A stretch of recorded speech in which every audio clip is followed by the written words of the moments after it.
सो अब आप सभी लोगों को जो भी कंटेंट अब तक हमने प्रोवाइड करा दिया है उससे आपको शॉर्ट नोट्स बनाना अगर अभी स्टार्ट आपने नहीं किया तो उसको आप नोट्स बनाना स्टार्ट कर दीजिए। साथ साथ अब यहाँ के अलावा मीन्स जो ये क्लास यहाँ पे आप लेते हैं उसके अलावा अब आप अपने से भी पढ़ाई करना स्टार्ट कर दीजिए। अब आपके पास टाइम वेट करने का नहीं बचा हुआ है। राइट, बहुत सारे पोर्शंस ऐसे हैं जो कि आप अपने आप से ही पढ़ करके कर सकते हैं। दूसरा, आप सभी लोगों से मेरा कुछ सजेशंस है कि आप लोग अपने-अपने सजेशंस दीजिए कि ये जो रिमेनिंग 25 डेज़ बचे हुए हैं, उसमें आप किस तरीके की क्लास चाहते हैं? क्या ऐसे कुछ चीज़ें हैं जैसा कि मैंने स्टार्टिंग में बताया था जो कि सबके लिए बहुत प्रॉब्लम करती हैं, उन टॉपिक को डिस्कस किया जाए। कुछ चीज़ें ऐसी हैं जो कि कॉमनली हैं, जो कि आप लोग कर सकते हैं, उन चीज़ों को लेफ्ट आउट कर दिया जाए। या फिर और आप लोगों के पास कुछ आइडियाज़ है कि ये 25 डेज़ को लेकर के कैसे हम चीज़ों को कवर कर सकें कि हमारा पूरा का पूरा सिलेबस कवर हो पाए। अगर किसी के पास आइडियाज़ हैं तो आप लोग अपना शेयर कर सकते हैं, उसे हम नेक्स्ट टाइम से इनकॉर्पोरेट करने की कोशिश करेंगे।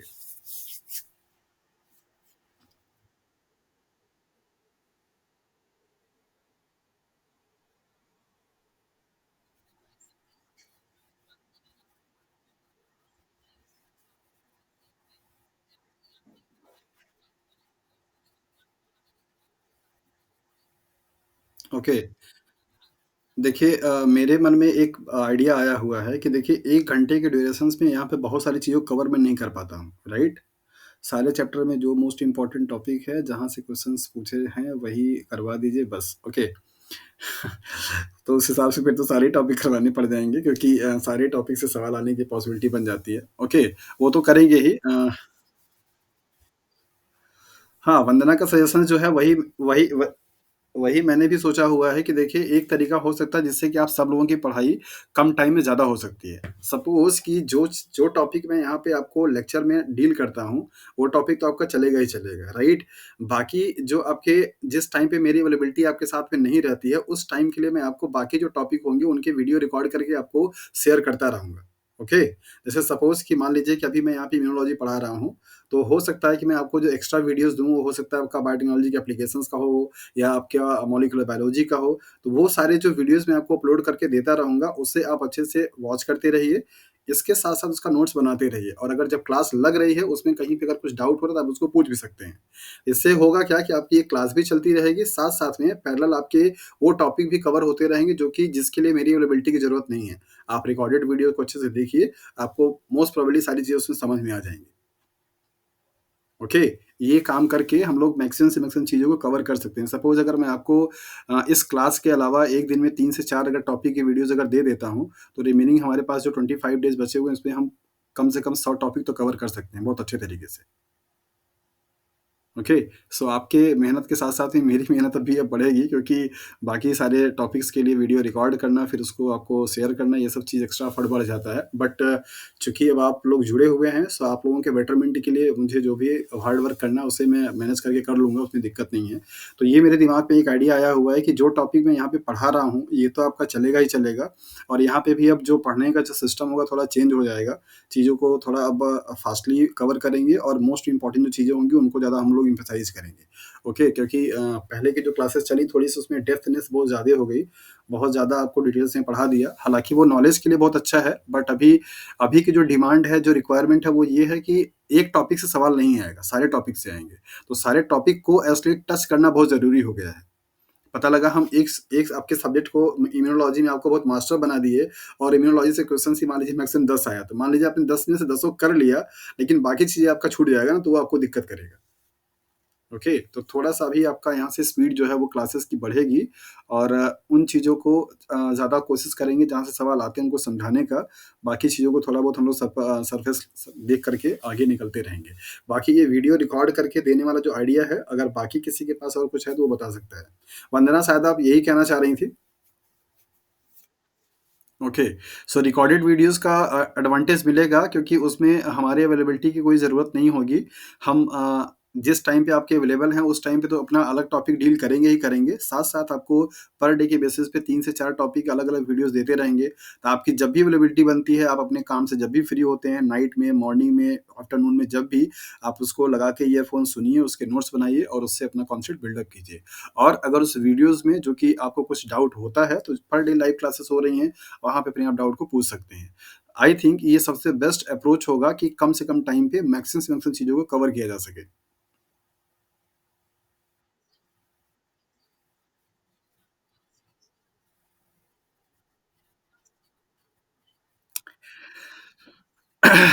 अभी आप सब लोगों को जल्दी ही एक नोटिफ़िकेशन देने वाला हूँ। एक मैंने बुक कंपाइल किया हुआ है, बुक लिखा हुआ है, जिसमें सिर्फ़ और सिर्फ़ 500 से ज़्यादा एमसीक्यूज़ हैं, जो कि आपका पूरा का पूरा केवीएस पीजीटी बायोटेक्नोलॉजी के सिलेबस के बेसिस पे। उसके लास्ट स्टेज कुछ बचे हुए हैं, प्रूफ रीडिंग का काम मैं कर रहा हूँ। जल्दी ही वो पब्लिश हो जाएगी, तो वो आप लोग एक्सेस कर पाएँगे, लेकिन वो उसके लिए आपको थोड़ा पे करना पड़ेगा। बाकी लोगों के लिए चार्जेज़ ज़्यादा होंगे, बट आप लोगों के लिए कम होंगे, राइट?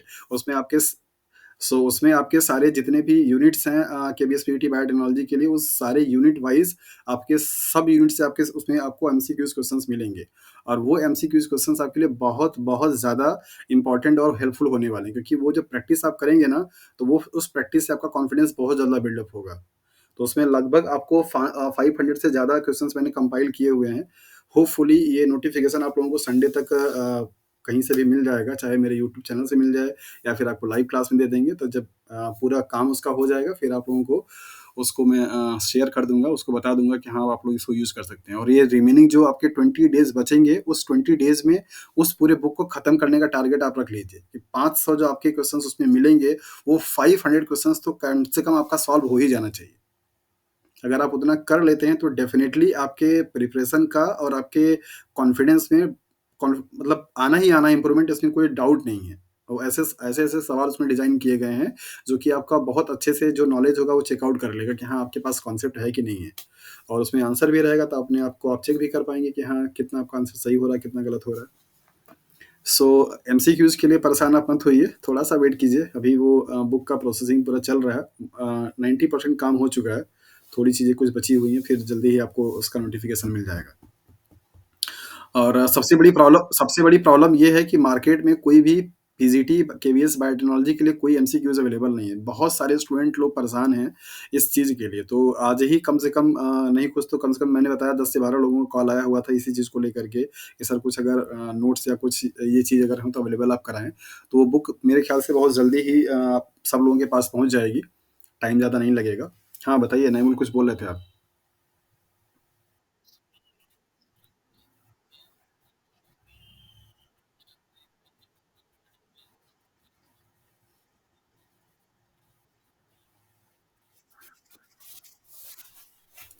उस उस बुक में आपको सारे यूनिट के क्वेश्चंस मिलेंगे। रही बात यहाँ के टेस्ट कंडक्ट कराने का और यहाँ के टॉपिक का, तो डेफ़िनिटली डील करेंगे हम लोग।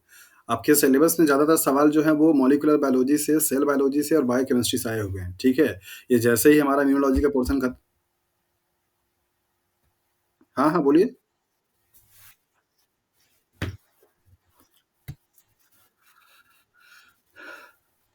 ओके, इसको खत्म होने के बाद। ओके, सो होपफुली कि ये इस वीक हाँ, ये इम्यूनोलॉजी बस ये इस वीक का लास्ट रहेगा। वैसे मैंने 4 दिन का टारगेट रखा हुआ था, 2 दिन एक्स्ट्रा हो गया क्योंकि उधर 2 दिन क्लासेस थोड़ी स्मूथली चल नहीं पाई। बट आपका संडे की जो टेस्ट होगा उसके बाद आपकी मोल बायोलॉजी की क्लास चलेगी और उससे बहुत जल्दी फिनिश करेंगे हम लोग। और सारे उन चीज़ों को डिस्कस करेंगे जहाँ से आपके सवाल ज़्यादातर बनते हैं, ठीक है? क्योंकि देखिए सब लोगों ने पढ़ रखा है, सबको पता है कि हाँ, सेंट्रल डोग्मा क्या है और रेप्लिकेशन और ट्रांसलेशन, ट्रांसक्रिप्शन क्या होती है। जो चीज़ें आपको प्रॉब्लम करती है, उन चीज़ों पे हम लोग बात करेंगे।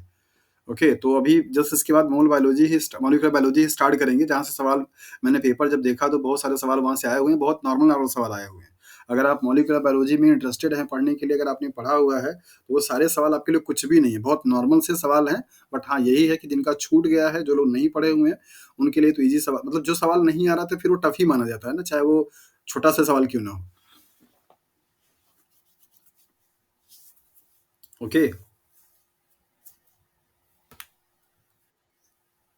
किसी को और कुछ बोलना है या फिर क्लास स्टार्ट करें? क्योंकि अभी क्योंकि ऑलरेडी 26 मिनट हम लोगों ने पेपर के डिस्कशन नोटिफिकेशंस के बारे में बात कर लिया, सो अब मुझे लगता नहीं है कुछ खास उसमें बचा हुआ है। सो अब आते हैं हम लोग अपने काम पे, जो कि बहुत ज़रूरी है इस टाइम को देखते हुए। ओके, आज की क्लास में हम लोग जैसा कि नोटिफिकेशन में आपको मिला होगा कि सारे जितने भी इम्यूनोलॉजी में जितने भी टेक्निक्स या इंस्ट्रूमेंट यूज़ होते हैं उनके बारे में हम लोग क्या करेंगे, बात करेंगे। सारे के सारे जो इंस्ट्रूमेंट होते हैं वो एंटीजन एंटीबॉडी के जो इंटरेक्शंस होते हैं, उन्हीं इंटरेक्शंस को पता करने के लिए, एंटीजन के कंसंट्रेशन को पता करने के लिए, एंटीबॉडी के कंसंट्रेशन को पता करने के लिए, एंटीजन का शेप पता करने के लिए, या एंटीबॉडी की बाइंडिंग एफिनिटी पता करने के लिए, या उनके कंसंट्रेशन को पता करने के लिए, इन्हीं सारी चीज़ों के लिए क्या होता है, किया जाता है, जिसको आप एंटीजन एंटीबॉडी इंटरेक्शंस के अंडर में पढ़ते हैं। तो ये एक ऐसा टॉपिक होगा जहाँ पे आपके कई सारे जो टेक्निक्स का नाम आप लोगों ने सुन रखा होगा, उन सारे टेक्निक के बारे में आज हम लोग बात करने वाले हैं। तो आज का जो क्लास होगा वो ज़्यादातर आपको समझने वाली चीज़ें हैं, लिखने वाली थोड़ी कम होंगी। आपके दिमाग में एक कॉन्सेप्ट डेवलप होना ज़रूरी है कि किस वाले टेक्निक्स में क्या चीज़ का मेजरमेंट करते हैं और क्या चीज़ उसके लिए इंपॉर्टेंट होता है। सो आज का जो टॉपिक है that is the antigen antibody interactions, जिसमें हम लोग देखेंगे कि किस तरीके से आपका एंटीजन और एंटीबॉडी एक दूसरे से इंटरैक्ट होते हैं, क्या-क्या डिफरेंट टाइप के पॉसिबल वहाँ पे बॉन्ड बन सकते हैं और उनका बॉन्ड का नेचर या नाम क्या होगा, क्योंकि यहाँ से सवाल आपसे पूछे जाते हैं। जिस तरीके से आपने देखा कि एंटीबॉडी एंजाइम और सबस्ट्रेट में एक आपके नॉन कोवैलेंट बॉन्ड का क्या होता है, इंटरेक्शंस होता है, और इंटरेक्शंस होने के बाद वो एक दूसरे से अच्छे से क्या करते हैं, बाइंड करते हैं। In the same way antigen और एंटीबॉडी मॉलिक्यूल्स भी जब आपस में एक दूसरे से क्या होते हैं, इंटरैक्ट होते हैं, तो वहाँ पे उनके बीच में क्या होता है, इंटरेक्शंस होते हैं। वो उनका नेचर कैसा, that is the non covalent interactions. So कौन कौन से नॉन कोवैलेंट इंटरेक्शंस वहाँ पे पाए जाएंगे, क्या क्या उनका नाम होगा, यहाँ से सवाल आपसे पूछा जाता है। सो जैसा कि आपको ये फिगर दिखाई दे रहा है कि यहाँ पे एंटीजन मॉलिक्यूल्स हैं और एंटीजन मॉलिक्यूल के सरफेस पे पाए जाने वाले कुछ केमिकल्स हैं जो कि आपको रेड कलर से दिखाई दे रहा है, और बाकी आपका इधर जो आपका ब्लू है वो क्या है, एंटीबॉडी है, और एंटीबॉडी के सरफेस पे पाए जाने वाले जो केमिकल्स हैं उनको ब्लू से दिखाया जा रहा है। तो जब कभी एंटीजन और एंटीबॉडी आपस में क्लोज प्रॉक्सिमिटी में आते हैं, मीन्स बाइंड होता है, मतलब ये वाला जो स्ट्रक्चर आपको दिखाई दे रहा है वो क्या, कि ये आपका एंटीबॉडी का ये वाला रीजन है, जो कि जिसे आप एंटीजन डिटर्मिनेंट रीजन बोलते हैं, ये वाला पार्ट आपको दिखाया जा रहा है। और साथ साथ में जो आपका एंटीजन होता है, उस एंटीजन का जो ये एपिटोप होता है, उस वाले सरफेस की ये स्ट्रक्चर आपको दिखाई दे रहे हैं। तो यहाँ से और यहाँ का जो स्ट्रक्चर आपको ये दिख रहा है जहाँ पे केमिकल बॉन्ड बन रहे हैं।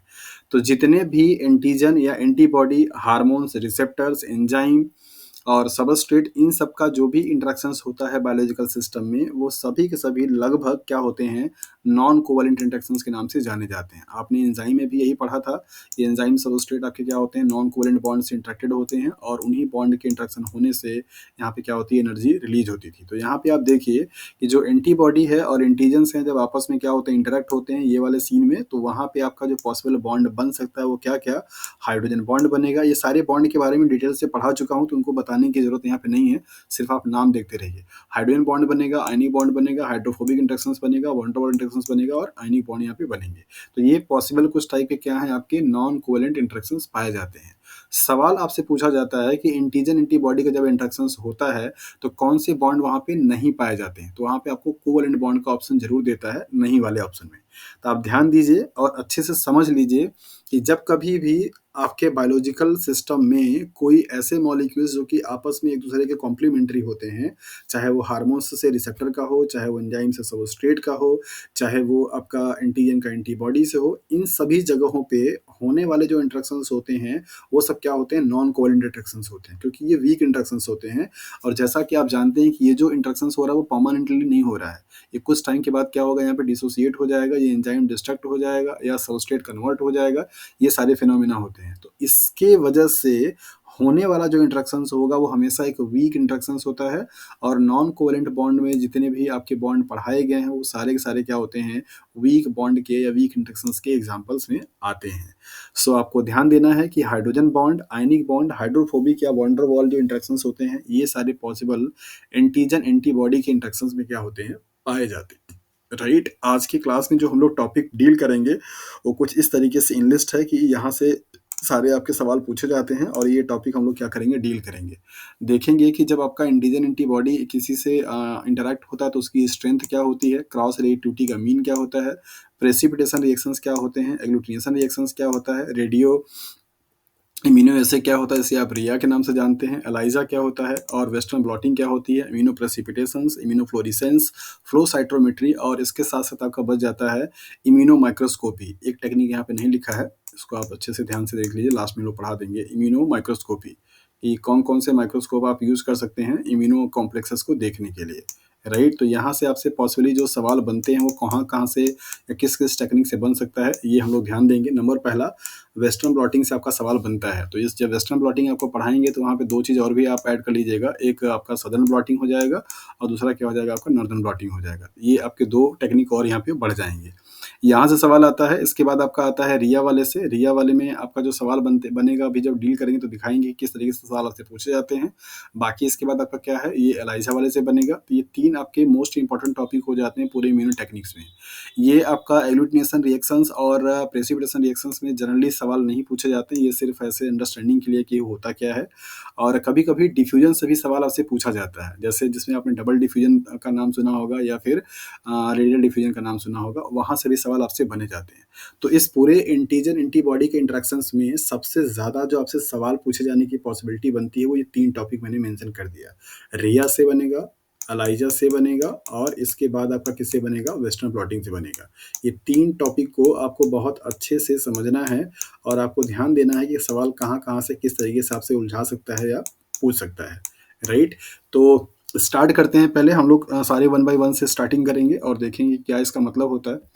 सो क्रॉस रिएक्टिविटी का मतलब ये होता है कि नॉर्मली जब कोई एंटीबॉडी अगर आपका किसी एंटीजन से क्या होता है, जैसा कि आप जानते हैं कि जो भी एंटीजन्स होते हैं उनके पास मोर देन वन क्या होता है, एंटीबॉडी की बाइंडिंग साइट्स होती हैं। आपको नॉर्मली पढ़ा चुका हूँ कि सारे के सारे जो एंटीजन होते हैं उनके पास एक से ज़्यादा क्या होता है, एंटीजन से बाइंड करने, एंटीबॉडी से बाइंड करने की कैपेसिटी होती है। तो ये जब एंटीजन आपकी बॉडी में एंटर करता है तो यहाँ पे मल्टीपल्स क्या होते हैं, एंटीबॉडी प्रोड्यूस होते हैं इन सबके एपिटोप के कॉम्प्लीमेंट्री वाले साइज का। तो मान लीजिए कि यहाँ पे 4 आपका क्या है, एपिटोप है एक एंटीजन्स के पास, तो यहाँ पे 4 डिफरेंट टाइप के क्या बनेंगे, एंटीजन एंटीबॉडी मॉलिक्यूल्स बनेंगे। नॉर्मल कंडीशंस में क्या होता है कि सारे जो एंटीबॉडी होते हैं बहुत ही स्पेसिफिकली एक अपने पर्टिकुलर काइंड का जो शेप वाला मॉलिक्यूल्स होता है आपका एंटीजन्स का वो पार्ट जिससे वो बाइंड करता है, उसी के साथ में क्या करेगा जाकर के इंटरेक्ट होता है। ये नॉर्मल फिनोमिना होती है कि किसी भी एंटीबॉडी का जो आपका बाइंडिंग साइट होता है एंटीजन्स का, वो उसके कॉम्प्लीमेंट्री होता है और जा करके उससे क्या करेगा, वो बाइंड करेगा। लेकिन कभी-कभी क्या होता है कि स्लाइटली वेरिएशंस होने की वजह से ये जो आपके एंटीजन मॉलिक्यूल्स के सरफेस पे दिखाई देने वाले एपिटोप साइट्स हैं, इनके शेप में जैसे लाइक दैट ये दोनों आपके डिफरेंट तो हैं लेकिन इनके स्ट्रक्चर में क्या है, सिमिलरिटीज़ है, राइट? तो इनका स्ट्रक्चर मीन्स स्लाइटली वेरिएशंस होने की वजह से एंटीबॉडी उसको रिकॉग्नाइज़ नहीं कर पाता है कि क्या ये सिर्फ़ वही वाला सरफेस है जिससे हमको बाइंड करना है या कोई दूसरा है। तो उस कंडीशंस में एंटीबॉडी जो होता है वो अपने स्पेसिफिक मॉलिक्यूल के साथ-साथ में दूसरे वाले के साथ में भी क्या कर सकता है, इंटरैक्ट हो जाता है। इसी कंडीशंस को आप बोलते हैं that is the cross reactivity. और क्रॉस रिएक्टिविटी इम्यूनोलॉजिकल के टर्म में बेसिकली ये बताता है कि वो उस एंजाइम की जो बाइंडिंग एफिनिटी है वो क्या है, लूज़र है। मीन्स कोई एंजाइम का जितना ज़्यादा स्पेसिफिसिटी होगा, जितना ज़्यादा बाइंडिंग एफिनिटी होगी, वो क्रॉस रिएक्टिविटी क्या करेगा, फिनोमिनन नहीं शो करेगा। क्योंकि वो उसके पास ये एबिलिटी है कि वो सिर्फ़ एक पर्टिकुलर काइंड ऑफ सरफेस का जो एंटीजन मॉलिक्यूल से मीन्स एपिटोप है, उससे क्या कर सकता है, वो बाइंड कर सकता है। लेकिन जब ये एंटीबॉडी इस चीज़ को डिस्क्रिमिनेट ना कर पाए और मोस्ट सिमिलर जो स्ट्रक्चर्स आपके एंटीजन मॉलिक्यूल से पाए जा रहे हैं, उनके साथ में जाकर के क्या करे, वो इंटरैक्ट हो जाए मीन्स क्रॉस रिएक्शंस कर ले, तो ऐसे प्रोसेस को आप क्या बोलते हैं, that is the cross reactivity. तो इम्यूनोलॉजी के केस में मीन्स लिविंग सिस्टम में ये फिनोमेना क्या होता रहता है। कई बार ऐसा होता है कि जो एंटीजन्स होते हैं वो मिमिक्री करते हैं। कई सारे एपिटोप्स का जो स्ट्रक्चर होता है वो एक जैसा हो जाता है। स्लाइटली उसमें क्या होता है, वेरिएशंस होता है। So due to slightly variations in their epitopic structures, antibody can not discriminate between them. So वो क्या करेगा, उसके अलावा दूसरे वाले से भी क्या कर सकता है, बाइंड कर जाता है। इस फिनोमिना को बेसिकली हम लोग क्या बोलते हैं, क्रॉस रिएक्टिविटी। ओके। यहाँ पे एफिनिटी का एक टर्म आता है कि अगर आप एफिनिटी से इसका रिलेशन देखेंगे तो जिस मॉलिक्यूल्स के पास क्रॉस रिएक्टिविटी की एक्टिविटी ज़्यादा होगा उसकी एफिनिटी क्या होती है, कम हो जाती है। तो एफिनिटी में जो रिलेशन है क्रॉस रिएक्टिविटी का, वो क्या है, that is the inversely proportional है। वो इसलिए क्योंकि क्रॉस रिएक्टिविटी का फिनोमेना कैसी किसकी वजह से हो रहा है, एबनॉर्मलिटी की वजह से हो रहा है। मतलब उसको बाइंड किसी एक से करना चाहिए था लेकिन वो बाइंड किसी और से भी कर लिया है। तो ये उसके स्पेसिफिक जो क्वालिटी होती है, जो कि फीचर्स आपको पढ़ाए जाते हैं कि antibodies are the specific in nature, that means it can bind only particular kind of Indian molecules. So इस स्पेसिफिसिटी को धीरे-धीरे क्या कर रहा है, लॉस कर रहा है, जिसकी वजह से वो another similar kind of molecule से भी क्या कर सकता है, बाइंड कर सकता है। तो क्रॉस रिएक्टिविटी बेसिकली एफिनिटी जो होती है एंजाइम की प्रॉपर्टी, उसको मेजरमेंट करने के लिए भी क्या करते हैं, यूज किया जा सकता है। और इसका सबसे बेस्ट जो एग्जांपल है वो क्या है, आपका ह्यूमन का ब्लड ग्रुप होता है, that is ABO blood group, जिसमें आपको एक क्रॉस रिएक्टिविटी देखने को मिल जाती है। तो कभी कभी आपसे ये एग्जाम्पल भी पूछे जाते हैं। आप ध्यान दीजिए कि एबीओ जो ब्लड ग्रुप सिस्टम है वो आपके इम्यूनोलॉजी में कई सारी चीज़ों का एग्जाम्पल कोड करता है। नंबर पहला, अभी कल ही आपको पढ़ाया था कि हाइपर सेंसिटिविटी जो सेकंड क्लास ऑफ रिएक्शंस होता है, वहाँ पे भी आपका ये एबीओ ब्लड ग्रुप जो है वो एग्जाम्पल में आता है, जिससे आप ब्लड ट्रांसफ्यूजन के एग्जाम्पल में देखते हैं। यहाँ पे भी आपने ये देखा है। और इसके साथ साथ में जब आप जेनेटिक्स पढ़ते हैं तो वहाँ पे भी आप को डोमिनेंस की भी जो फिनोमिना होती है, वहाँ पे भी आप एबीओ ब्लड ग्रुप सिस्टम को ही क्या करते हैं, एग्जाम्पल में कोड करते हैं। तो आप ये ध्यान दीजिए कि कई बार आपसे उलझाने के लिए भी सवाल ऐसे पूछे जा सकते हैं। तो ये को डोमिनेंस का भी एग्जाम्पल हो सकता है, हाइपर सेंसिटिविटी सेकंड का भी एग्जाम्पल हो सकता है, क्रॉस रिएक्टिविटी का भी एग्जाम्पल आपका है क्या है, that is the ABO blood group. तो जिस तरीके का सवाल आए, जिस तरीके का ऑप्शन वहाँ पे दिखे, उस हिसाब से आप इसको आंसर लगाइएगा, राइट। हाइपर सेंसिटिविटी के केस में अगर आएगा तो आपको उसमें ध्यान देना है, और क्रॉस रिएक्टिविटी के केस में आएगा तो भी आपको ध्यान देना है, और जेनेटिक्स में अगर आ रहा है तो आपको वहाँ पे उस हिसाब से ध्यान देना है। तो इसका एग्जाम्पल्स बड़ा कॉमन हो गया है कई सारी चीज़ों के लिए। ओके, सो क्रॉस रिएक्टिविटी से जो आपके सवाल बनने की पॉसिबिलिटी होती है, सिर्फ यही एक सवाल बनता है इससे कि क्रॉस रिएक्टिविटी क्या मेजरमेंट करता है, क्या बताता क्या है। तो आप यहाँ पे बताते हैं कि क्रॉस रिएक्टिविटी जो होती है वो एंटीबॉडी की जो बाइंडिंग एफिनिटी होती है उसमें डाइवर्जन को दिखाता है, कि अगर एंटीबॉडी अपने स्पेसिफिक एंटीजन के अलावा उससे सिमिलर मिलने वाले स्ट्रक्चर से भी क्या करे, अगर इंटरेक्ट हो जाए, तो उसको आप क्रॉस रिएक्टिविटी के नाम से जानते हैं। सिंपल सा एक मैसेज है, बाकी और कोई चीज़ में है नहीं। इसके बाद हम लोग आते हैं प्रेसिपिटेशन रिएक्शंस पे। प्रेसिपिटेशन रिएक्शंस और एग्लूटिनेशन रिएक्शंस बहुत कॉमनली आपको ब्लड जो पैथोलॉजी वाले जो करते हैं उनके केसेस में आपको सुनने को मिल जाता है। और कई बार आपसे एग्जाम्पल में भी या आपके ऐसे वाइवा में भी सवाल ही पूछा जाता है कि हाँ, प्रेसिपिटेशन रिएक्शंस में और एग्लूटिनेशन रिएक्शंस में क्या डिफरेंसेस होते हैं, क्या चीज़ होता है यहाँ पे। तो जैसा कि आप जानते हैं कि प्रेसिपिटेट का मतलब क्या होता है, अगर आप यहाँ पे देखें तो सॉल्यूशंस, अगर हम लोग यहाँ पे देखें तो ये सॉल्यूशंस 3 तरीके के हो सकते हैं, राइट। जैसे अगर कोई एक यहाँ पे मान लीजिए कॉमन सॉल्वेंट है, फॉर एग्जांपल सभी में एक कॉमन सॉल्वेंट यहाँ पे भरा हुआ है, मान लीजिए अगर ये वाटर ही है फॉर एग्जांपल, तो वाटर में अगर आप कोई ऐसा चीज़ डालते हैं, लाइक जैसे शुगर आप डालते हैं, चीनी, तो ये क्या करेगा, एक सोल्यूशन बनाएगा। दूसरा, अगर आप मान लीजिए यहाँ पे डस्ट पार्टिकल अगर डालते हैं तो एक यहाँ पे अलग सोल्यूशन बनेगा, डस्ट पार्टिकल। और यहाँ पे सपोज कोई ऐसा केमिकल डाल देते हैं जो कि लाइक एज अगर आपका AgNO3 हो जाए, सिल्वर नाइट्रेट, जो कि आपका एग्लूटिनेट कर जाता है, प्रेसिपिटेट हो जाता है, ये डाल दिया आपने। तो किसी भी सॉल्यूशंस में जो सोल्यूट पार्टिकल होते हैं उनका जो स्टेट होता है वो 3 कैटेगरी में डिवाइड किया जाता है। जब कोई सॉल्यूट मॉलिक्यूल्स अगर किसी सॉल्यूशन में पूरी तरीके से क्या हो जाए, मिसबल हो जाए, घुल जाए, और पूरा का पूरा आपका जो सॉल्यूशन हो वो एक स्टेट जैसा दिखाई देना शुरू कर जाए, उसको आप ट्रू सॉल्यूशंस या होमोजेनियस सॉल्यूशंस के नाम से जानते हैं। जैसे कि एग्जांपल मैंने दिया कि अगर आप पानी में शुगर को ऐड करेंगे तो पूरे के पूरे पानी का जो फेज होगा आपको एक जैसा दिखाई देगा, और वहाँ पे आपको ये पता नहीं चलेगा कि इस पानी में शुगर ऐड हुआ है या नमक ऐड हुआ है। आप पता नहीं कर पाएंगे जब तक आप उसको टेस्ट नहीं करेंगे। सो इस तरीके का जो डिसोल्यूशंस होता है किसी भी सोल्यूट पार्टिकल का किसी सॉल्वेंट में, आप उसको क्या बोलते हैं, that is the true solutions या होमोजीनियस सॉल्यूशन के नाम से जानते हैं। जबकि कभी ऐसा कोई भी सॉल्यूट होते हैं जिनको अगर आप सॉल्वेंट में क्या करते हैं, डिसॉल्व करते हैं, तो वो सॉल्यूट के पार्टिकल्स पूरी तरीके से डिसॉल्व नहीं होते। उनके फाइन जो पार्टिकल्स होते हैं वो इस वाटर सैंपल में 2 फेज का क्या करते हैं, फॉर्मेशन कर लेते हैं। एक फेज जो होता है आपका लोअर वाला, जो कि काफ़ी आपका हैवियर दिखाई देता है, और एक फेज आपका जो अपर वाला, जो कि एक्वस फेज दिखाई देता है। जैसे अगर आप यहाँ पे डस्ट या चॉक पाउडर को वाटर में क्या करते हैं, डिसॉल्व करते हैं, तो वो घुलेगा तो जरूर, लेकिन अगर आप उसे सम टाइम्स के लिए लेफ्ट आउट कर देते हैं तो उसके जो पार्टिकल्स होते हैं वो धीरे धीरे क्या करते हैं, यहाँ पे सेटल डाउन हो जाते हैं, बैठ जाते हैं, और यहाँ पे फेज आपका अलग हो जाता है और यहाँ पे फेज आपका अलग हो जाता है। तो जब किसी सॉल्यूशंस में, जब किसी लिक्विड में कोई सॉलिड पार्टिकल्स को डिसॉल्व करने के बाद पूरे सॉल्यूशंस का फेज 2 पार्ट में डिफरेंशिएट हो जाए, तो उसको आप क्या बोलते हैं, that is a heterogeneous solutions के नाम से जानते हैं, राइट।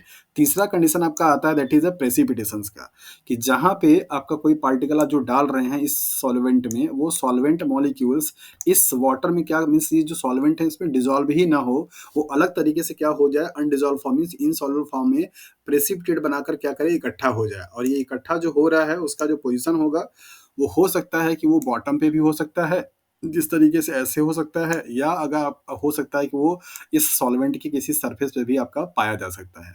सो प्रेसिपिटेशंस का मतलब होता है कि जब कभी किसी आप सॉलिड पार्टिकल्स को किसी सॉल्वेंट में क्या करते हैं, ऐड करते हैं, तो वो सॉलिड के पार्टिकल्स उसमें सॉल्युबलाइज ना होकर के क्या करें, एक अनसॉल्युबल मींस इनसॉल्युबल क्रिस्टल का फॉर्म बना लें, जो कि आपको विजुअली दिखाई दे, उसको आप क्या बोलते हैं, दैट इज द प्रेसिपिटेट। और ऐसे रिएक्शंस को क्या बोलते हैं, प्रेसिपिटेशंस, राइट। तो इम्यूनोलॉजी के केस में प्रेसिपिटेशन रिएक्शंस क्या होते हैं, क्या इनका मीन होता है, ये आपको यहाँ पे समझना है। होपफुली आपको ये जो कॉन्सेप्ट मैंने समझाया कि होमोजेनियस, हेटेरोजेनियस और प्रेसिपिटेशन का मीन क्या होता है, वो समझ में आ गया होगा। जब कभी कोई एंटीबॉडी सॉल्युबल एंटीजन के साथ में क्या करता है, इंटरैक्ट करता है एक्वा सॉल्यूशंस में, और वहां पे एक लैटिस स्ट्रक्चर का फॉर्म करेगा इवेंचुअली, और वो एक डेवलप क्या करता है, आपका प्रेसिपिटेट, जो कि विजुअली दिखाई देता है क्लम्प के फॉर्म में, उसको आप बेसिकली क्या बोलते हैं, that is the precipitation reactions, right. तो प्रेसिपिटेशन रिएक्शंस के लिए आपका क्या चीज यहाँ पे इंपॉर्टेंट हो गया, कि जब कोई एंटीबॉडी एंटीजन के साथ में क्या करेगा, इंटरेक्ट होगा, और वहां पे कोई एक लैटिस मींस क्रिस्टल का फॉर्म, मतलब एक स्ट्रक्चर बना ले जो कि विजुअली दिखाई दे, और जो कि उस सॉल्यूशन में पूरा सॉल्युबल ना हो, उस तरीके के आपके फॉर्मेशन जो होंगे उन्हें आप क्या बोलेंगे, प्रेसिपिटेट बोलेंगे। और इस रिएक्शंस में पार्टिसिपेट करने वाले जो एंटीबॉडी होते हैं, उन्हें आप प्रेसिपिटेट इम्यूनोग्लोबुलिन के नाम से भी जानते हैं। Antibody that aggregate soluble antigens are called precipitins. ऐसे एंटीबॉडी जो कि सॉल्युबल एंटीजन के साथ में एग्रीगेट हो जाते हैं। ध्यान दीजिए यहाँ पे बार बार सॉल्युबल एंटीजन का टर्म आ रहा है, इससे आपको कंफ्यूज नहीं होना। ये एंटीजन उस एक्वा सॉल्यूशंस में क्या है, सॉल्युबल है, लेकिन जैसे ही इस एंटीबॉडी के साथ में क्या कर रहा है, इंटरेक्ट कर रहा है, वो इनसॉल्युबल फॉर्म में आ जा रहा है, प्रेसिपिटेट के फॉर्म में आ जा रहा है। तो एंटीबॉडी जो कि एग्रीगेट होकर के सॉल्युबल एंटीजन के साथ में वो प्रेसिपिटेशन रिएक्शंस बनाता है, उसको आप प्रेसिपिटीन के नाम से भी जानते हैं। Okay, so formation of antibody and antigens lattice depend on the valency of the both antibody and antigen। ये पॉइंट बड़ा ही इंपॉर्टेंट है। प्रेसिपिटेशन रिएक्शन सारे के सारे एंटीबॉडी नहीं शो करते हैं, ना ही सारे के सारे एंटीजन शो करते हैं। उसके लिए कुछ कंडीशंस होता है कि एंटीजन का और एंटीबॉडी का क्या कंडीशंस होना चाहिए, किस कंडीशन में वो बना पाएगा, ये आपको यहाँ पे दिखाया जा रहा है। The antibody must be bivalent, right. उस एंटीजन के पास मीन्स उस एंटीबॉडी के पास कम से कम उसके बाइंडिंग जो साइट होगी वो 2 होना चाहिए। A precipitate will not form with monovalent fragment, that means FAB means fragment of antigen binding region. अगर कोई एंटीबॉडी के पास सिर्फ एक FAB रीजन होगा तो उससे कभी भी प्रेसिपिटेशन रिएक्शन परफॉर्म नहीं हो सकता है। मिनिमम जो रिक्वायरमेंट है आपका प्रेसिपिटेशन रिएक्शन में पार्टिसिपेट करने के लिए, वो उस एंटीबॉडी के पास 2 एंटीजन मॉलिक्यूल्स से बाइंड करने वाले रीजन्स होने चाहिए, मींस बाईवेलेंट आपका होना चाहिए। ये कंडीशन आपको यहाँ पे दिया गया। सिमिलरली एंटीजन्स के भी पास कुछ कंडीशंस होने चाहिए। एंटीजन मस्ट बी इधर बाईवेलेंट और पॉलीवेलेंट। अगर कोई आपका एंटीजन मॉलिक्यूल जिसके पास सिर्फ और सिर्फ एक आपका कोई एपिटोप होता है, उस एपिटोप वाले एंटीजन के साथ में कभी भी कोई प्रेसिपिटेशन रिएक्शंस नहीं बन सकता है। तो जरा जल्दी से अपना दिमाग को आप लगाइए कि अभी तक मैंने आपको कई सारी चीजें पढ़ा रखा है, तो आप मुझे बताएं कि इनमें से कौन सा एंटीबॉडी आपका प्रेसिपिटेशन रिएक्शन में पार्टिसिपेट नहीं करेगा। ऑप्शन नंबर पहला एंटीबॉडी ए, ऑप्शन नंबर दूसरा एंटीबॉडी एम, ऑप्शन नंबर तीसरा antibody G, option number fourth antibody E, and option number fifth monoclonal antibody.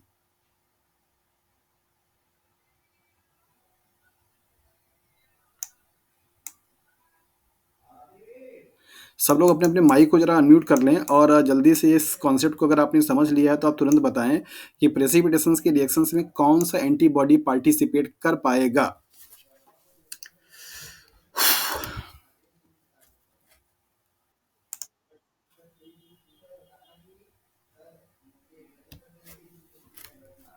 जल्दी बताइए फटाफट। और इन्होंने बताया IgM कर पाएगा। जल्दी जल्दी बताइए फटाफट। सवाल अगर उल्टा कर दिया जाए कि कौन सवाल अगर उल्टा कर दिया जाए कि कौन-सा एंटीबॉडी इसमें से आपका प्रेसिपिटेशन रिएक्शन परफ़ॉर्म नहीं कर सकता, तो क्या बताएँगे? कैन नॉट फॉर्म ये किसका माइक बड़ा इरिटेट कर रहा है। Can not form precipitation reactions तो उस केस में ऑप्शन क्या हो जाएगा? ओके, अभी आप माइक को अनम्यूट कर लीजिए क्योंकि बहुत तगड़ी आवाज़ आ रही है। मैं अभी आपको जो बोलने वाला हूँ उसको आप ध्यान से सुनिए। सवाल इस पूछने का मतलब सिर्फ़ इतना था, नेचुरली आपने पढ़ा कि आपके बॉडी में 5 डिफरेंट काइंड के एंटीबॉडी पाए जाते हैं। कोई भी जो एंटीबॉडी आपने पढ़ा है उसके पास आपने देखा है कि एक एंटीबॉडी के पास आपके पास क्या होते हैं 2 एंटीजन बाइंडिंग साइट्स पाई जाती हैं, राइट? आपके जो एंटीबॉडी होते हैं उनका नेचर कैसा होता है या तो वो मोनोमेरिक होते हैं, मोनोमेरिक और मोनोवैलेंट दोनों में डिफरेंट है। मोनोमेरिक नेचर होता है या वो डाइमेरिक नेचर के होते हैं या वो ट्राइमेरिक होते हैं या वो टेट्रामेरिक होते हैं या वो पेंटामेरिक होते हैं। इस तरीके से इनकी पॉसिबिलिटी बनती है। राइट। यहाँ पे कंडीशन आपको दिया गया था मोनोवैलेंट और डाईवैलेंट। वैलेंट का मतलब है वैलेंसी और मेरिक का मतलब है यूनिट।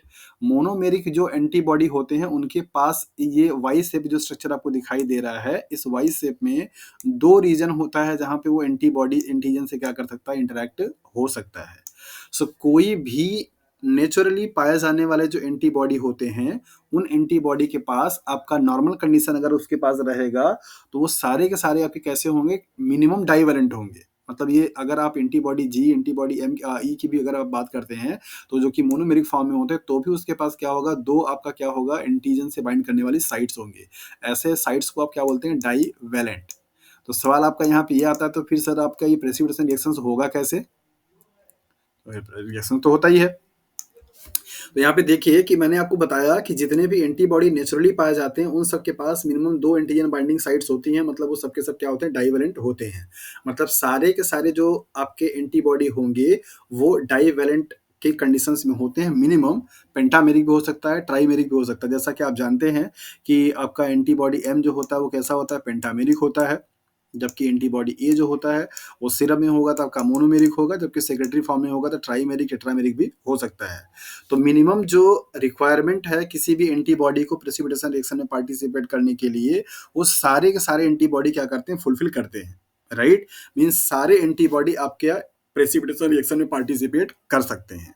सिर्फ और सिर्फ आर्टिफिशियली जो डिजाइन किए गए मोनोक्लोनल एंटीबॉडी होते हैं उनके पास ये पॉसिबिलिटी बन सकती है कि वो आपका प्रेसिपिटेशन रिएक्शन परफॉर्म नहीं करेंगे, तब जब उनका सिर्फ एक कोई फ्रेगमेंट टास्क के रूप में लिया गया हो परफॉर्म कराने के लिए कि हाँ हमको सिर्फ इस पर्टिकुलर एंटीजन के बारे में देखना है।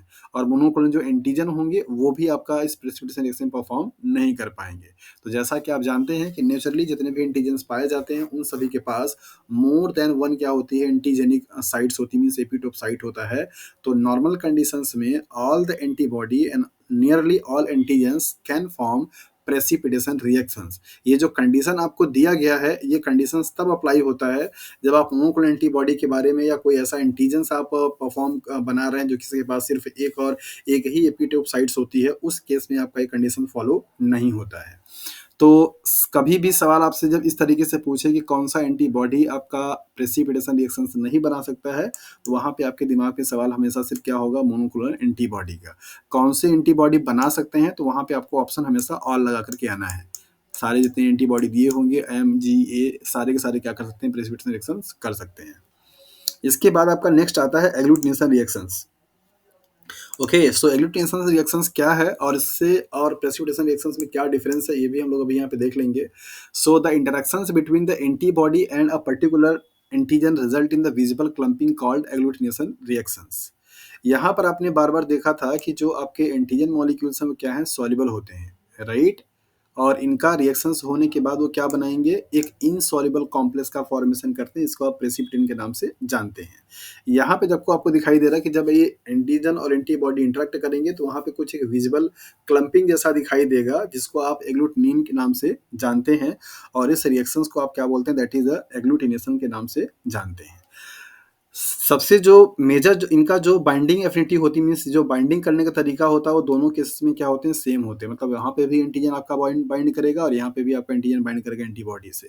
फर्क जो है वो सिर्फ कितना है, सिर्फ इतना कि इस केस में मीन्स एग्लूटिनेशन के केस में जो आपके एंटीजन मॉलिक्यूल्स होते हैं उनका नेचर कैसा होता है, इनसॉल्युबल। कैसा होता है, इनसॉल्युबल। जबकि जो आपका प्रेसिपिटेशन रिएक्शंस होते हैं, उस केस में जो पाए जाने वाले एंटीजन होंगे, जो एंटीबॉडीज इंटरेक्ट करते हैं, उनका नेचर कैसा होगा? सॉल्युबल। यही दोनों चीज है जो कि इस दोनों रिएक्शंस को क्या करता है? डिफर करता है। बाकी ऑलमोस्ट सारी चीजें क्या होती है? सेम होती है। वहां पे भी एंटीजन एंटीबॉडी का इंटरेक्शन होता है, यहाँ पे भी एंटीजन एंटीबॉडी का इंटरेक्शन होता है। तो आप इसको देख सकते हैं कि एग्लूटिनेशन रिएक्शंस और प्रेसिपिटेशन रिएक्शंस किस तरीके से डिफरेंस है या सिमिलर है। तो सिमिलरिटी इसमें क्या है कि दोनों के ही केस में एंटीबॉडी और एंटीजन से क्या करता है? क्रॉस लिंक करता है। डिफरेंस क्या है कि प्रेसिपिटेशन के केस में जो आपका एंटीजन मॉलिक्यूल्स होगा वो क्या होगा? सॉल्युबल होगा। जबकि एग्लूटिनेशन के केस में जो एंटीजन मॉलिक्यूल होगा वो क्या होगा? आपका इनसॉल्युबल होगा। तो यहाँ पे आप देखिए कि ये जो प्रेसिपिटेशन रिएक्शन है कुछ इस तरीके से दिखाई दे रही है, जहाँ पे एंटीजन मॉलिक्यूल्स क्या है? आपके सॉल्युबल हैं, और ये जब आपस में इंटरेक्ट करेंगे तो यहाँ पे आपका इनसॉल्युबल कॉम्प्लेक्स बनाते हैं, इसको आप प्रेसिपिटेट के नाम से जानते हैं। जबकि इस केस में जो बैक्टीरिया है, बैक्टीरिया सिंपल सी बात है कि बैक्टीरिया आपका सॉल्युबल होगा नहीं, वो कोई एक सेल्स है, कोई मॉलिक्यूल नहीं कि सॉल्युबलाइज हो जाएगा। जब कभी बैक्टीरिया एज एंटीजन काम करेगा तो उसके साथ में एंटीबॉडी जो होगा आपका आकर के बाइंड करेगा, तो वहां पे जो रिएक्शंस होंगे वो क्या होंगे? That is agglutinations. तो इस तरीके से आपको यहाँ पे दिखाई दिया, और एग्जाम्पल भी यहाँ पे बताया गया कि आरबीसी जो सेल्स है, बैक्टीरिया जो है वो एंटीजन जो होती है किसी मटेरियल पे फिक्स किए गए हैं, ये सारे जो एंटीजन्स होंगे वो इनसॉल्युबल नेचर के होते हैं, और इनके थ्रू जो रिएक्शंस परफॉर्म किया जाएगा वो क्या होगा? That is a agglutination reaction. So keep in mind only two things. First one is that कि precipitation agglutination is just simple interactions of antigen to the antibody specifically, right? And there is a difference in the nature of antigens. In the case of precipitation reactions, antigen must be soluble in nature, right? While in the case of agglutination reactions, antigen must be in insoluble form. So यहाँ पे आपको सिर्फ यही चीज ध्यान देना है और इसको आपको याद रखना है। कंफ्यूजन अगर हुआ तो आपका सारा का सारा कॉन्सेप्ट खराब हो जाएगा। एग्लूटिनेशन रिएक्शंस में इनसॉल्युबल और प्रेसिपिटेशन रिएक्शंस में सॉल्युबल। तो आप इसको इस तरीके से याद रख सकते हैं। पीएस वन अभी एक मूवी आई है, उसको बहुत अच्छे से आप याद रख सकते हैं। तो प्रेसिपिटेशन मीन सॉल्युबल, तो इस तरीके से आप ट्रिक को याद रखें ताकि आपका कंफ्यूजन ना हो। और यहाँ पे आपका एआई है, तो आजकल आपका आर्टिफिशियल इंटेलिजेंसी बहुत ज़्यादा चल रही है सिलेबस में, कोर्स में। साइंस का बड़ा एक बूम करता हुआ एक ब्रांच निकला हुआ है, आर्टिफिशियल इंटेलिजेंस या मशीन लर्निंग जिसे आप बोलते हैं। तो एआई के नाम से भी आप उसको याद रख सकते हैं। तो PS1 मूवी है, होपफुली मूवी का नाम सबको याद ही रहता है, कोई भूलता नहीं है। और एआई अभी आजकल साइंस के फील्ड में एक बूम करने वाला ब्रांच है, आर्टिफिशियल इंटेलिजेंसी के नाम से जाना जाता है, मशीन लर्निंग। वो आपका काफ़ी अच्छा ब्रांच चल रहा है। तो आप इन दोनों को इस तरीके से कोटेशन से याद कर सकते हैं, यहाँ से आपको भूलने की पॉसिबिलिटी थोड़ी कम हो जाती है। पीएस मीन्स प्रेसिपिटेशन सॉल्युबल, मतलब एंटीजन का जो नेचर होगा कैसा होगा? सॉल्युबल होगा। एआई मीन्स एग्लूटिनेशन रिएक्शंस में जो आपके एंटीजन मॉलिक्यूल्स का नेचर कैसा होगा? Insoluble. I stand for the insoluble, S stand for the soluble. Okay, next यहाँ पर आता है इम्यूनोडिफ्यूजन। तो इसको रेडियल इम्यूनोडिफ्यूजन या आपका डबल डिफ्यूजन को पढ़ने से पहले हम लोग यहाँ पे देख लेते हैं कि इम्यूनोडिफ्यूजन का मतलब क्या होता है। क्या आप सभी लोगों ने कभी कोई बैक्टीरिया को ग्रो कराने के लिए, कितने लोग यहाँ पे पीएचडी किए हुए हैं? कुछ लोगों का मैंने प्रोफाइल देखा, मतलब वो देखा हुआ है फॉर्म। कुछ लोग यहाँ पीएचडी कैंडिडेट्स भी हैं।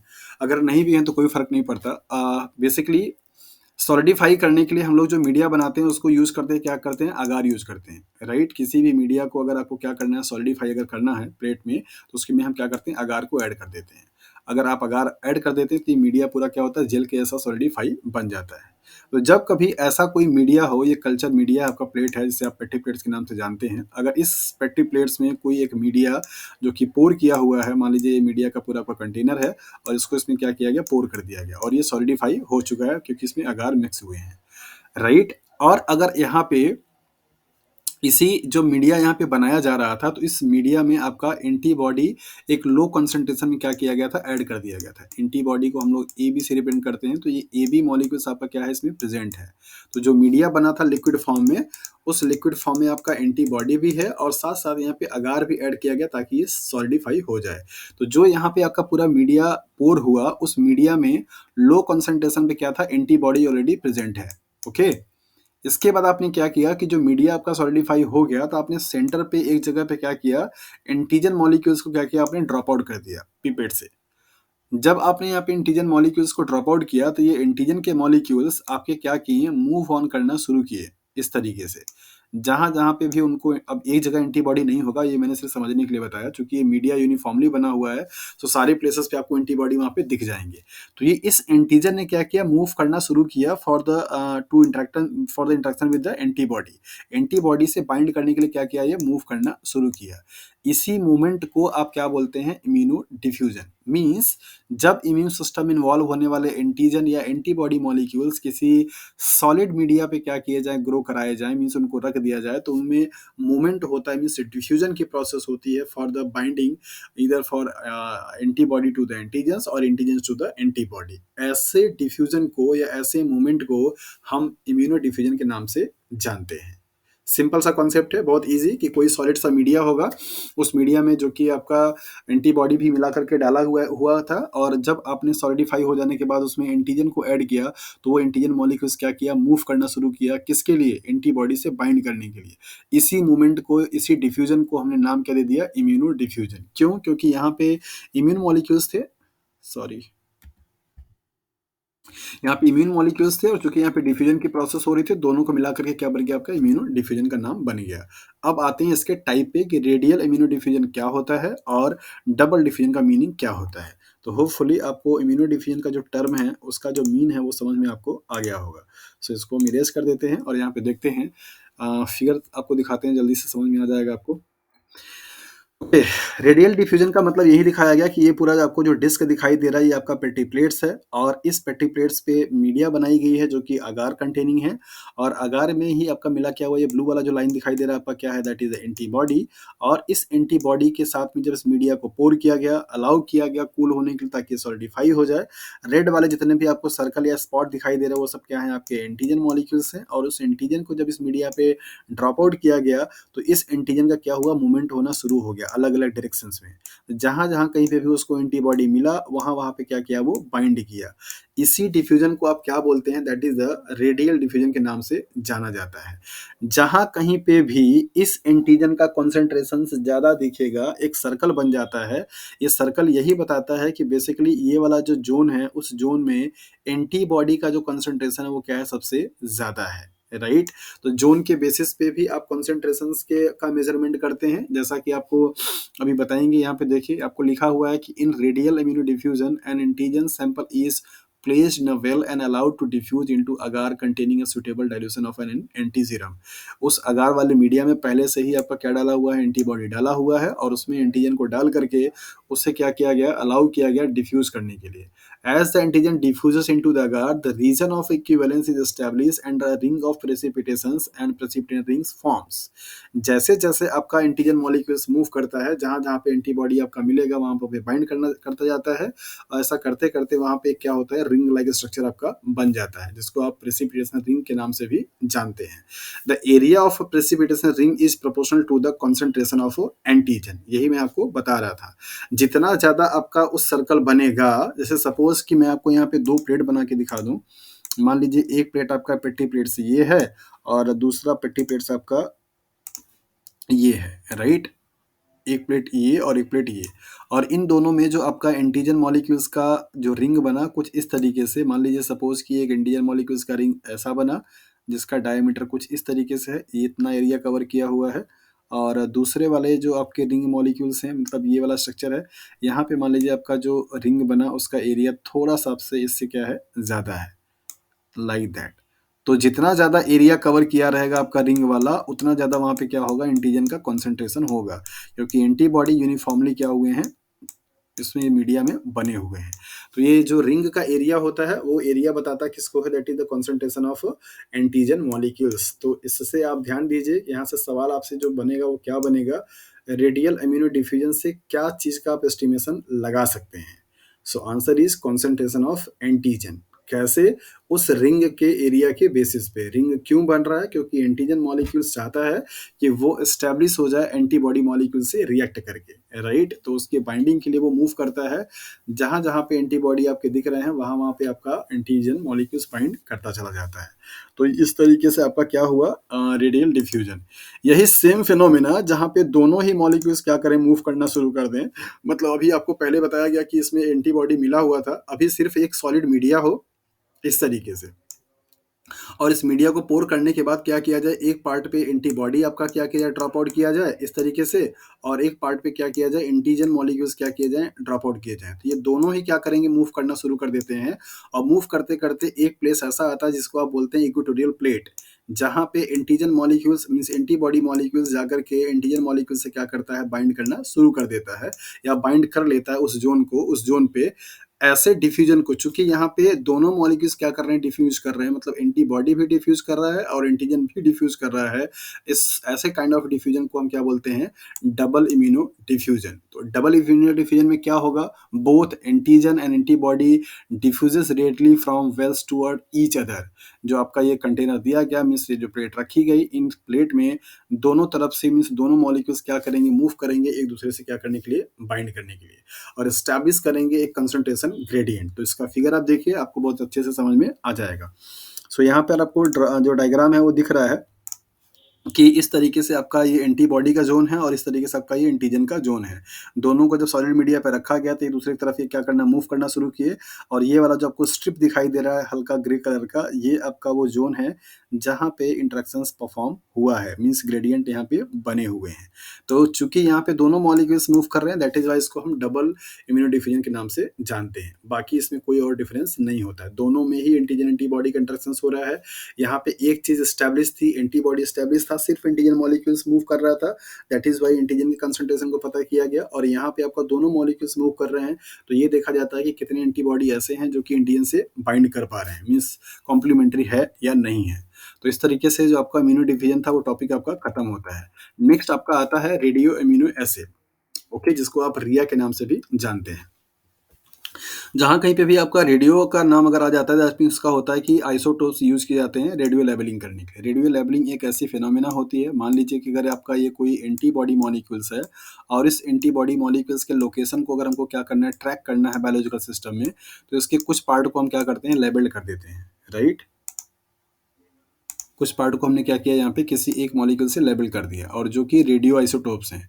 रेडियो आइसोटोप्स का मतलब यहाँ पे फ़ायदा ये है कि नॉर्मल एलिमेंट जो होते हैं उनमें कोई रेडिएशन से इमिट आउट नहीं होती है, जबकि रेडियो एक्टिव जो एलिमेंट्स होते हैं वो हमेशा क्या करते हैं, रेडिएशंस को इमिट आउट करते रहते हैं।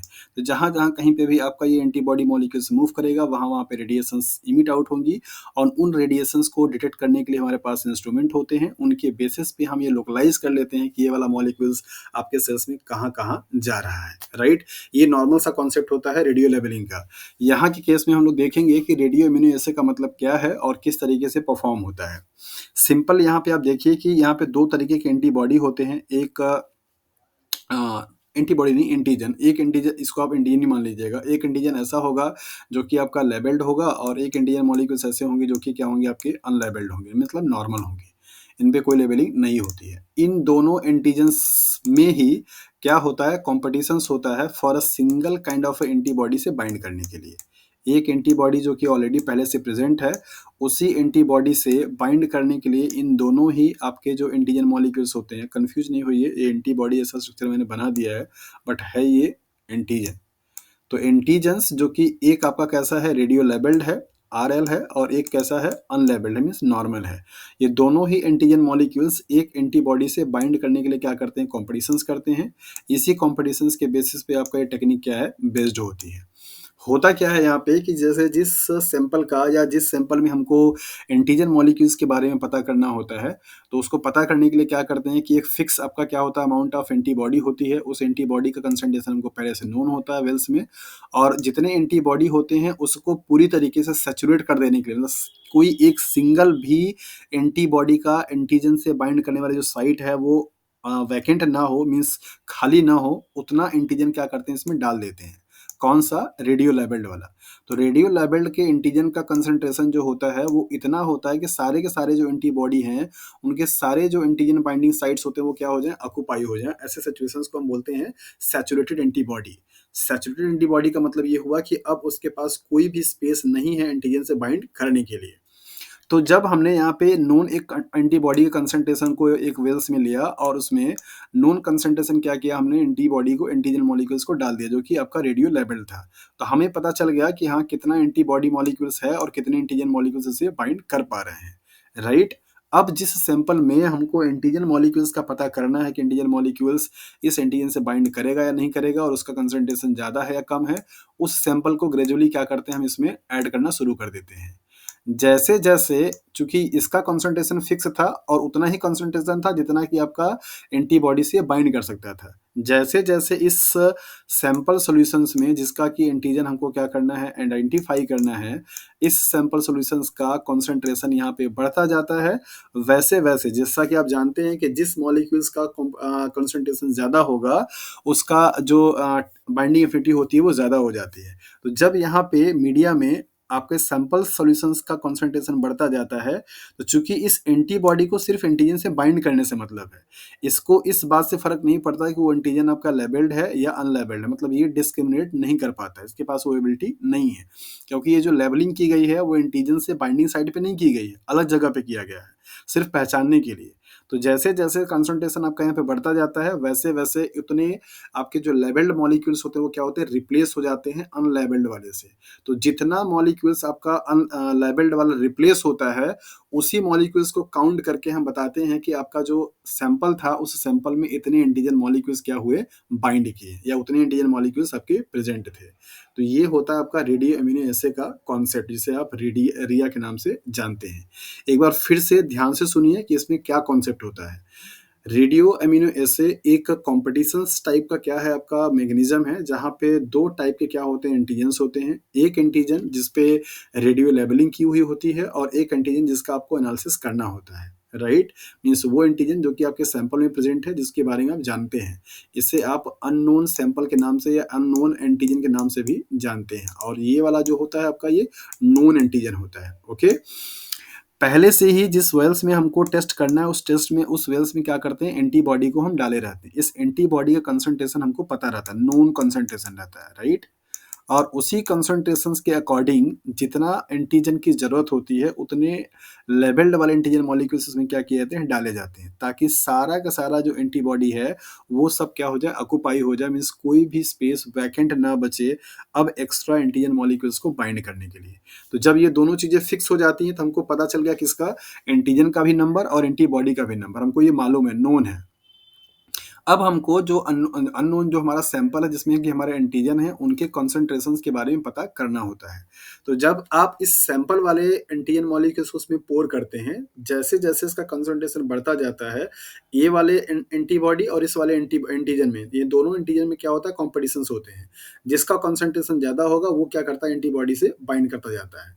तो जितने मॉलिक्यूल्स आपके लेबल्ड वाले बाहर निकलते हैं या एलिमिनेट आउट होते हैं, उनके कॉन्सेंट्रेशंस को रिप्लेस किया जाता है किससे, आपके अननोन वाले से। बताया जाता है कि हाँ, इतना मॉलिक्यूल्स आपका अननोन का क्या किया है, बाइंड किया है। यही कॉन्सेप्ट है आपका रिया का। तो यहाँ पे क्या होता है, इसको आप यहाँ पे देख लीजिए। सबसे पहले इस चीज़ को डिस्कवर करने के लिए जो क्रेज़ आता है, वो 2 आपके एंडोक्राइनोलॉजिस्ट थे, मीन्स हार्मोन्स के वैज्ञानिक थे। इन्होंने डिस्कवरी की थी, जिनका नाम कुछ इस तरीके से, कभी-कभी आपसे नाम भी पूछ देता है। सो बर्सन्स एंड येलो, ये नाम से फेमस ज़्यादा हैं ये लोग, और इन्हीं के नाम का आपको ऑप्शन दे करके पूछा जाता है कि रिया का डिस्कवरी या डेवलपमेंट किसने किया हुआ था। और पहली बार जब इन्होंने किया हुआ था, तो चूँकि ये एंडोक्राइनोलॉजिस्ट थे, तो सिर्फ़ वो हार्मोन्स के ही बारे में समझते थे। तो उन्होंने डिटरमाइन करने के लिए चेकआउट ये टेक्नीक डेवलप की हुई थी कि एंटी इंसुलिन, बॉडी में इंसुलिन और एंटी इंसुलिन मॉलिक्यूल जो है, वो कॉम्प्लेक्सेस कितने बन रहे हैं किसी भी डायबिटिक पेशेंट्स में।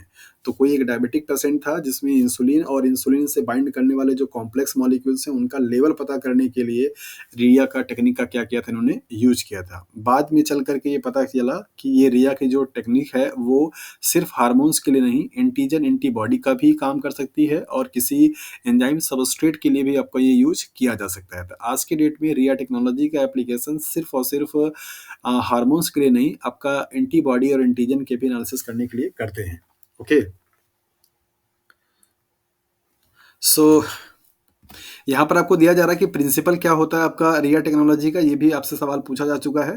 तो रिया जो आपकी टेक्निक है, उसका जो प्रिंसिपल क्या है, competitive binding of radiolabelled antigens and unlabelled antigens to a high affinity antibody. जैसा कि मैं आपको यहाँ पे बता रहा था कि ये आपके 2 एंटीजेंस हैं, जो कि एक रेडियो लेबल्ड है और एक क्या आपका अनलेबल्ड है।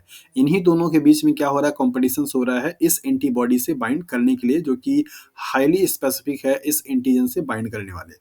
ये एंटीबॉडी जो है स्पेसिफिक है, इस एंटीजन के मॉलिक्यूल से क्या कर सकता है, बाइंड कर सकता है।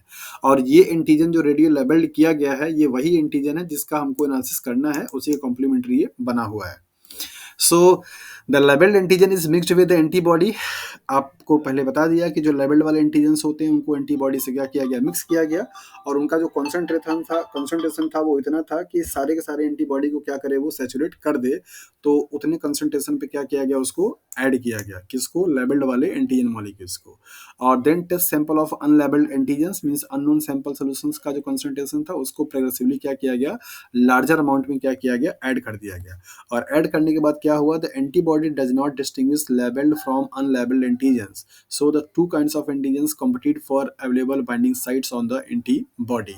तो दोनों में डिस्क्रिमिनेशन वो नहीं कर पाता, तो जो जिसका कंसंट्रेशन ज्यादा होगा वो एंटीबॉडी से क्या करते हैं, ज्यादा बाइंड कर जाते हैं। तो the antigens is generally labelled with gamma emitting isotope such as iodine 125। ये पॉइंट बड़ा ही इंपॉर्टेंट है। ये पूछा जा चुका है कि रिया टेक्नोलॉजी में यूज करने के लिए कौन से एलिमेंट का रेडियो आइसोटोप्स यूज किया गया था। So most of the cases में हम लोग जब मॉलिक्यूलर बायोलॉजी पढ़ते हैं तो वहाँ पे हाइड्रोजन का आइसोटोप यूज किया जाता है, या नाइट्रोजन का आइसोटोप यूज किया जाता है, या ऑक्सीजन का आइसोटोप यूज किया जाता है, या फॉस्फोरस का आइसोटोप यूज किया जाता है। जब आपका न्यूक्लिक एसिड की बात आती है तो आप वहाँ पे क्या करते हैं, फॉस्फोरस यूज करते हैं, या नाइट्रोजन यूज करते हैं, या हाइड्रोजन यूज करते हैं, या ऑक्सीजन यूज करते हैं। इस तरीके के ये नॉर्मल एलिमेंट है जो कि जिनके आइसोटोप्स को यूज किया जा चुका है कई सारे एक्सपेरिमेंट में। जब आप मॉलिक्यूलर बायोलॉजी पढ़ेंगे तो वहाँ पे आपको मिलेगा कि नाइट्रोजन का भी आइसोटोप यूज किया गया था और हाइड्रोजन का भी आइसोटोप यूज किया गया था। बट यहाँ पे जो आइसोटोप यूज किया गया वो क्या है, आयोडीन का, जिसका मॉलिक्यूलर आपको मास दे रखा है 125। तो ये आपका gamma emitting radiations means isotopes होते हैं। जैसा कि आप जानते हैं radio labelled element alpha, beta और गामा, ये तीन तरीके के क्या करते हैं, रेडिएशंस को इमिट आउट कर देते हैं। ऐसे मॉलिक्यूल्स को या ऐसे एलिमेंट को आप रेडियो आइसोटोप के नाम से जानते हैं। यहाँ पे पूरी आपकी टेक्निक का फिगर है जो कि आपको अच्छे से समझाता है। ऑलरेडी मैंने इसको समझा दिया, इसमें समझाने वाला बहुत ज़्यादा कुछ बचा नहीं है। यहाँ पर आपको ये दिखा रहा है कि ये वाले जो एंटीजन मॉलिक्यूल्स हैं वो क्या हैं, लेबल्ड किए हुए हैं। और ये आपका पूरा स्टेप 1 दिखा रहा है कि एंटीबॉडी है। तो एंटीबॉडी जब इसमें चला गया और इसके साथ में एंटीजन मॉलिक्यूल से बाइंड किया, पूरे के पूरे एंटीबॉडी का जो साइट्स है वो ऑक्यूपाई हो गया इस एंटीजन से। अब आपका जो मतलब सैंपल है जो कि ब्लड से आया हुआ है, इसको क्या कर रहे हैं, आप ऐड कर रहे हैं। तो यहाँ पे कॉम्पिटिशन होगा दोनों के बीच में, और दोनों में से जिसका कंसंट्रेशन ज़्यादा होगा वो क्या करेगा, बाइंड करेगा। और जितना ज़्यादा आपका रेडियो लेबल्ड वाला मॉलिक्यूल्स फ्री फॉर्म में होगा, उसी के कॉन्सेंट्रेशन के बेसिस पे हम पता करते हैं कि जो सैंपल था उस सैंपल में कितने एंटीजन मॉलिक्यूल्स आए या कितना कंसंट्रेशन उसका वो बाइंड किया। So that's all about the RIA technology कि क्या है और किस चीज़ के लिए ये यूज की जाती है। ओके तो नॉर्मली ये रिया जो प्रिंसिपल है या टेक्निक है वो क्या है, एंटीजन के कॉन्सेंट्रेशन को पता करने के लिए यूज किया जाता है। अगर अभी आप लोग सैचुरेट हो गए हों तो फिर रहने दें या फिर कंटिन्यू करें, क्योंकि अभी टॉपिक्स काफ़ी सारे बचे हुए हैं। और अरे ऑफलाइन हो गया क्या,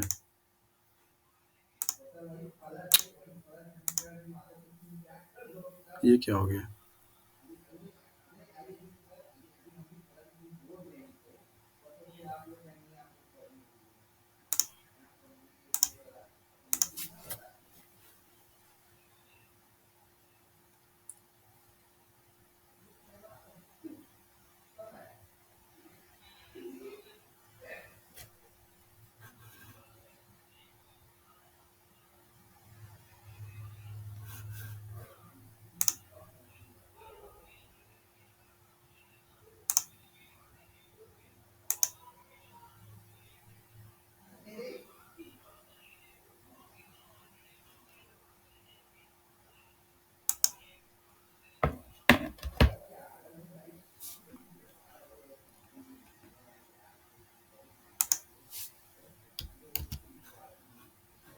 हेलो